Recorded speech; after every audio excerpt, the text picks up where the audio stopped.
and welcome to the video in the clinical dermatology. In this video, 4 topics will be covered, starting with some different disorders that I have chosen, then pigmentation disorders, blistering disorders, and finally we will discuss some skin cancers. Starting with our first disorder, which is Acanthosisnigricans. Acanthosisnigricans is a darkening and thickening of the skin, as you can see just right here, or medically speaking, it is a hyperplasia and a hyperpigmentation of the skin. Now you can find Acanthosisnigricans in body folds, especially the neck and the axilla, as you can see just right here. What causes Acanthosisnigricans? This condition is highly associated with insulin resistance syndrome, such as diabetes, obesity, Cushing syndrome, and it is also associated with some malignancies such as gastric adenocarcinoma. Moving to our next disorder, which is actinic keratosis. As you can tell from the picture just right here, it is a condition of elderly. Now, the actinic keratosis is described as this small, scaly, rough, and erythematous papules or plaques. It is elevated from the skin, so you can call it plaque or a papule. What is important to understand about actinic keratosis is that it is a pre-malignant lesion that it predisposes to squamous cell carcinoma if left untreated. So that when you have a patient with actinic keratosis, you have to carefully watch it. Moving to our third disorder, which is erythema nodosum. As you can see just right here, we have erythematous patches, and it is patches because it is not elevated from the skin. What is important about erythema nodosum, it is very painful. It is a very painful disorder, and the pain in which the patient will present with should bring your attention to erythema nodosum. Now, the pathophysiology of erythema nodosum is also important. It is caused by paniculitis. Paniculitis in general is the inflammation of adipose tissue, and the case of erythema nodosum, it will have an inflammation of the subcutaneous fat. That fat that is under the skin, so that the pathophysiology of erythema nodosum have the paniculitis in it. Now, what causes erythema nodosum? It is very important to understand the associations of the erythema nodosum because the cause is idiopathic and it is associated with strep infections, inflammatory bowel disease, tuberculosis, and sarcoidosis. And other fungal and helminthic infections are also associated with erythema nodosum, but I stated here the most important ones. Also, the location, you can usually find it in the anterior shin. Next disorder, which is lichen planus, and lichen planus is these papules and plaques shown just right here on the hand and in the forearm of this patient. What is important to know about lichen planus also, it is a very itchy condition to the point that the patient cannot tolerate, and it may be the main thing that the patient will complain about is the itchiness. And the lichen planus will also involve the mucous membranes in what we call the Wickham striae, and Wickham striae is just shown right here, and this is these white patches and plaques shown right here is Wickham striae. Now, lichen planus is also associated with hepatitis C infection, so that the normal presentation will be a patient with an itchy papules and plaques and Wickham striae involved in the mucous membranes and with a history of hepatitis C infections, and all of these factors should bring your attention to lichen planus. Now, to confirm your diagnosis, you have to take a biopsy. Two important things you will find on the biopsy. The first thing is the sawtooth infiltration of the lymphocytes at the dermal epidermal junction just right here. As you can see, these all of these are lymphocytes, and it is infiltrate the ridges between the dermis and the epidermis. And the second important thing is the hypergranulosis. In matter of fact, lichen planus is the most common cause of hypergranulosis, which is hyperplasia in the granulosum layer. Now, the last disorder before we talk about pigmentation disorder is pityriasis rosea. What is important to know about pityriasis rosea? It's how does it progress. It begins with this big solitary patch. We call it the herald patch. And this herald patch will progress to this erythematous plaques and papules that cover the back of this patient with a Christmas tree distribution, and the Christmas tree distribution is a key point to understand and memorize in your examination. Now, what causes pityriasis rosea? It is associated with herpes 6 and herpes 7 virus infections, and this condition is not very serious since it is self-resolving in 6 to 8 weeks. Moving to our first pigmentation disorder, which is albinism. Albinism is a condition in which we will have a decreased melanin pigment in the skin and the eyes, so that we call it oculocutaneous hypopigmentation. It is also important to understand the mechanism behind this condition, which includes a decreased tyrosinase activity, which is the enzyme responsible for melanin production in the melanocytes, so that the patient will have a normal melanocyte number but with an abnormal function of these melanocytes. Now, the real problem with albinism is that it carries an increased risk of skin cancers, since the patient cannot tolerate the UV radiation very well. Moving to our second pigmentation disorder, which is vitiligo. Vitiligo is an area of complete depigmentation, just shown in the picture right here, and vitiligo is caused by an autoimmune destruction of melanocytes, so that compared to albinism, in vitiligo we will have a depigmentation because we have a decreased number of melanocytes with a normal function of this melanocyte, which is completely the opposite of albinism. Now, about the clinical significance of vitiligo, it does not have any clinical manifestations. It's only cosmetic problem. Moving to the last pigmentation disorder, which is melasma. Melasma is these patches of hyperpigmentation shown just right here, and it is associated with pregnancy and oral contraceptives. It has no clinical significance. It is only a cosmetic problem. To our first blistering disorder, which is Benficas vulgaris. Now, Benficas vulgaris is caused by autoantibodies against the desmoglein. Now, desmoglein is what forms the desmosomes in the stratum spinosum, so that when the body destroys the desmosomes, the stratum spinosum and the layer above it will be elevated and separated from other layers of the skin, and this is what causes the blisters. Now, we have to understand that these blisters are very flaccid blisters and bullae that will rupture easily. In matter of fact, in Benficas vulgaris, you will not be able to see the blisters itself on the skin of the patient. You will see only the crust and the ruptured blisters because it is very flaccid. In addition of that, we have acantholysis, and the Benficas vulgaris is the most important disorder that causes acantholysis in the skin, and acantholysis is the separation of the layers of the skin, as we have illustrated just right here.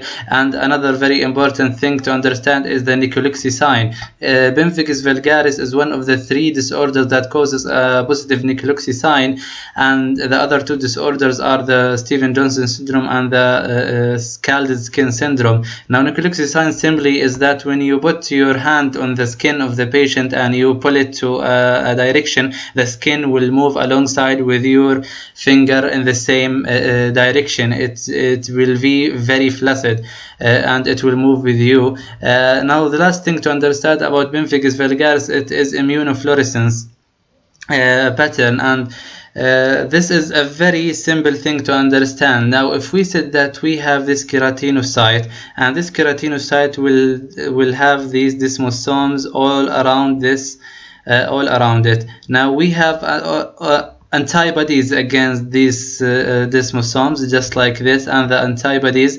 will also be all around this keratinocyte here and here.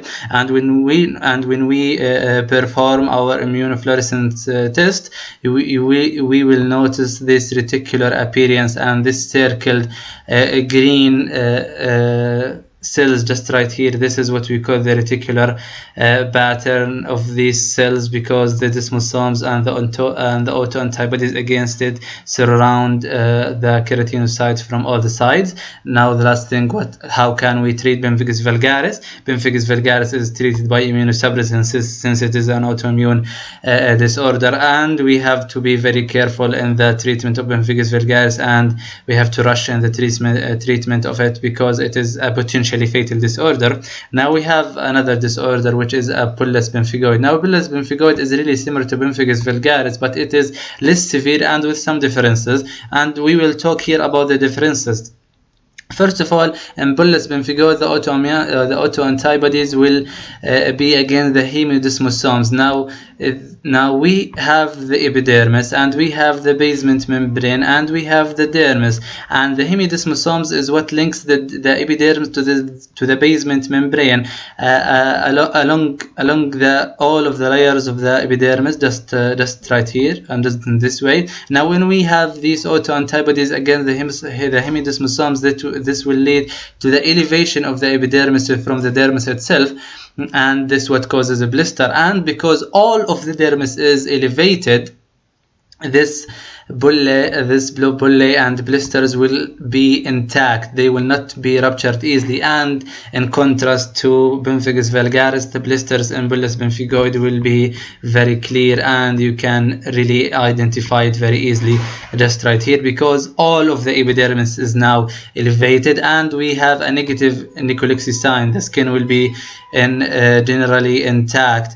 Now the last difference we want to talk about is the linear pattern of the immunofluorescence. We talked about Benficas vulgaris, that because of the desmosomes are all around the keratinocyte, we will have a reticular pattern in the immunofluorescence staining. But as we here have the autoantibodies against the hemidesmosomes, they will be in linear pattern because the basement membrane and the hemidesmosomes are arranged in linear pattern in the skin normally. And also the treatment of bullous pemphigoid will be immunosuppressants because it is an autoimmune disorder. Now moving to our third blistering disorder, which is erythema multiforme. The two disorders we have already talked about were autoimmune disorders caused by the body itself attacks the skin. Now erythema multiforme is a kind of a reaction of the body against either an infection such as the herpes infection or some drugs such as the sulfa drugs, beta-lactam and phenytoin, which is an anti-epileptic drug, and it is a type 4 hypersensitivity. Now erythema multiforme does not only have blisters, it has many types of lesion. You can find patches, plaques, macules, and other lesions, and these different lesions will have the same pattern within the same patient, but this pattern will differ from a patient to another. Now in order to diagnose erythema multiforme, beside the history, we look to what we call a targetoid lesion, and the targetoid lesion are stated and shown just right here. We have this circle of erythematous appearance, and it will have an erythematous center with a clear area between both of them, and this is why we call it a targetoid lesion. It simply resembles a target. Now the progression of erythema multiforme is also a very important. It starts from the hand and then it goes up to the center. This is what we call the centripetal spread, and it is very important to understand it. How do we treat erythema multiforme? It is a self-limiting disorder that will go by itself. Now moving to our last blistering disorder, which is Stevens-Johnson syndrome. Now Stevens-Johnson syndrome is also a body reaction, but body reaction to only some drugs, so it is a severe adverse drug reaction. It accompanied by formation of necrosis and sloughing of the skin. As we said, that Stevens-Johnson syndrome is one of the 3 disorders that cause positive necrolepsy sign, as we can see just right here, and it will and the necrosis and the sloughing will involve some mucous membranes within the body, and it is very important and this is very important in the diagnosis of the SJS. As we can see just right here, we have this involvement of the mucous membrane of the oral mucosa.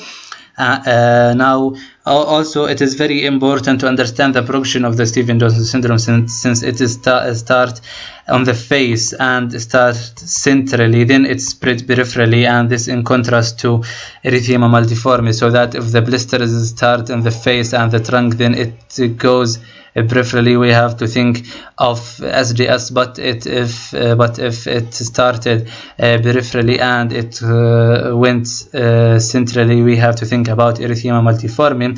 We have also to understand that SDS is very dangerous and serious condition, since we have high mortality rate, and the mortality is usually due to infections and dehydration, and you have to link that and understand and that the infection and dehydration is associated with the loss of the skin, as we said that we have necrosis and we have sloughing of the skin. And the last thing to talk about is the toxic epidermal necrolysis, which is a variant of SDS. Simply, it is SDS with involvement of more than 30% of the skin.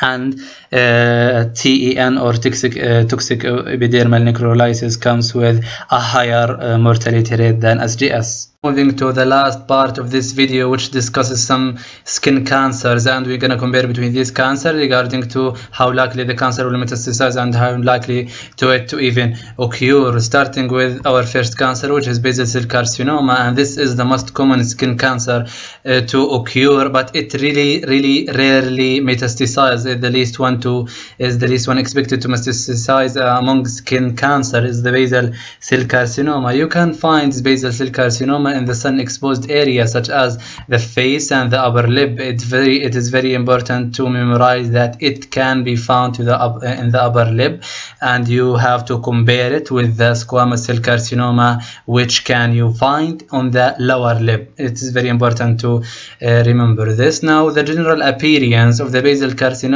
cell carcinoma can be summarized by saying it is a pearly nodules. Pearly is the fancy word to say shiny. It is simply a shiny. You can find it and you can notice it just right here. It is shiny nodules on the skin, and pearly or shiny is a keyword that can help you in your examination to understand that we are talking about basal cell carcinoma. Now we have two variants of this of the basal cell carcinoma shown right here. It is either present with these rolled borders and ulcerative central this way, or it is just a normal flat lesion or flat plaque just right here, and this we call it the rolled borders, and we call it the superficial basal cell carcinoma. Now, the superficial basal cell carcinoma cannot be easily distinguished from other dermatological conditions, but the clues and the history of the patient gonna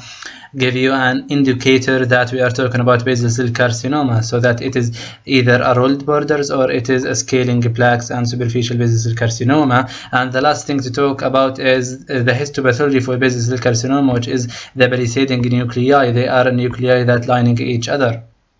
Now, to understand this, imagine we are talking here about a keratinocyte. Now, normally you're gonna find the nucleus in the center, but in the case of the basal cell carcinoma, you're gonna find it in the edge of the keratinocyte just this way. Now, the other keratinocyte beside it will have the same location of the nucleus, which is at the edge of the keratinocyte. Now the nuclei will be present as they are lining beside each other, and we can illustrate it here. This is what we call the palisading nuclei. The nuclei are forming line, and they are lining beside each other in this way, and this we call it palisading nuclei, which gonna help you in the diagnosis of the basal cell carcinoma. Now, moving to our second skin cancer, which is the squamous cell carcinoma. This is the second most common skin cancer, but it rarely metastasizes, but it is likely to metastasize more than BCC, more than basal cell carcinoma. So that it is the second most skin cancer, and it is more likely to metastasize than basal cell carcinoma, but still it rarely metastasizes. It is important to understand the association of the squamous cell carcinoma, which are the sun exposure, the chronic non-healing wounds, and the immunosuppressions such as HIV or organ transplants patients and arsenic exposure. We really don't find a lot of cases of arsenic mediated squamous cell carcinoma carcinoma, but it used to be a significant reason for squamous cell carcinoma, especially the arsenic from a contaminated water. Now, regarding to the location of the squamous cell carcinoma, the face and the lower lip, remember what I have told you, that the basal cell carcinoma will happen in the upper lip, but the squamous cell carcinoma will happen in the lower lip, and it's very important to distinguish the two cancers and the two locations, and the ear and the neck. The appearance, it is not very hard, or it is not very unique appearance. It is just these red ulcerative lesions you can find just right here and right here. What is very important to understand and recognize is the histopathology. In the histopathology of the squamous cell carcinoma, we have this accumulation of the keratin, and we call it the keratin pearls. It is very unique and very beautiful and very easy to memorize it and recognize it in your examination. The keratin pearls are always associated with squamous cell carcinoma. The last thing to talk about squamous cell carcinoma is the pre-malignant lesion. We have a dermatological condition we call the actinic keratosis, and now actinic keratosis is a pre-malignant lesion for squamous cell carcinoma. It's just erythematous and rough plaque, and it is also associated with sun exposure, which should make sense to you, because also squamous cell carcinoma is associated with sun exposure. Now moving to the last skin cancer we have today, which is melanoma, and despite it ends with oma, it is a malignant skin cancer, and in matter of fact is the most likely skin cancer to metastasize. And a patient with melanoma, we can measure how likely the cancer will metastasize by measuring what is called the Breslow thickness, and the Breslow thickness is the distance between the stratum granulosum and the skin cancer, and the more or the higher the Breslow thickness, the more likely this melanoma to metastasize. And it is very important to memorize that the serum tumor marker for melanoma is S100. It is a tumor marker with a very high specificity and very low sensitivity, so that a patient with S100 tumor marker is definitely have a melanoma. To describe the appearance of melanoma, we have the ABCDE method. A stands for asymmetry, B for irregular border, and C for the color variation, D for the diameter that is more than 6 mm, and E for the evaluation over time as you monitor the melanoma. It is associated with the sun exposure, dysplastic nevi, and white people are at greater risk to develop melanoma. 4 types of melanoma were at least known by physicians. The first one is this superficial melanoma. It is this just big black lesion just right here. You can notice how we have a color variation and irregular border for it, and it is due to the back and forth development for cells. And the second type is the nodular melanoma. You can notice just right here is the up and down growth for these cells, and the nodular melanoma is the most likely to metastasize due to its upper and lower growth, so it is more likely to reach the blood vessels and metastasize. And now the third type of melanoma is this big batch, and we call it the lentigo maligna. It is just this big batch you can notice right here with color variation and irregular borders. And if lentigo maligna happens in the legs or the foot, we call it now the acral lentiginous, and this is the fourth type of melanoma you have to be aware of. Now all of these types are common among white people, but the acral lentiginous is more common among black people, and you have also to be aware of this fact.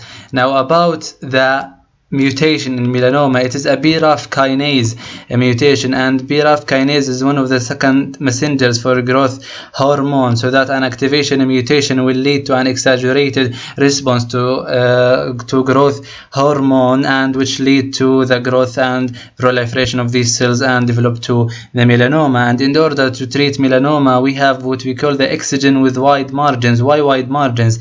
We have told you that melanoma have a very significant risk for metastasis, so that the excision of wide margins is required here in order to make sure that every single cell were removed. But we have some special mutations such as BRAF V600E, and this is a very aggressive mutation, and it is most likely that the tumor has already metastasized when you have discovered it, so that in this case we cannot just treat with what we call excision with wide margins. We have also to add the BRAF kinase inhibitors in the course of the treatment of this patient. And this concludes our module on the clinical dermatology.